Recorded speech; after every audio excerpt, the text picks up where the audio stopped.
kong tunay. Magtitinula tayo ng manok.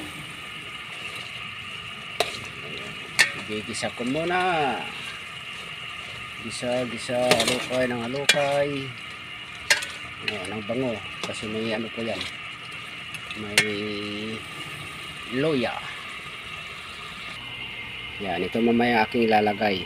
Ito, papaya, tanglad, tsaka dahon ng sibuyas. Ayan na mga kaka. Nilagyan ko na ng tubig para mamaya may sabaw. Antayin natin na kumulo. Yan, kumulo na. Mamaya konti, takpan ko muna. Yan na mga kaka, nilagyan ko na ng papaya. Yan. Kakalagay ko lang ng papaya, tsaka sili, tsaka dito yung tanglad. Yan. So may tanglad na din para mabango. Wow, amoy pala, ang sarap na, ulam na. Iyan na, kumukulo na mga kakakong tunay. Palambot nila na ng konti ang papaya.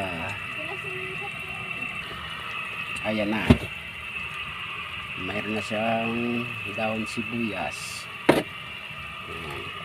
Dahon ng sibuyas na yan. Maya hanguin ko na. Madalian na to, gutom na kasi. Kunting ano na lang, a few minutes. Ayan na, hinango ko na, masarap. Yun, nakakagutom na. Mamaya kakain na ako. Yun, sarap. Yan na, ninain ko na kasi ako'y nagugutom na. Noon, siyempre hindi mawala yung kwek, paborite. O diba?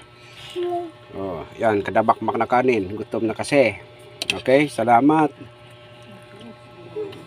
To this video is magpaalam na. Goodbye. Salamat sa panonood.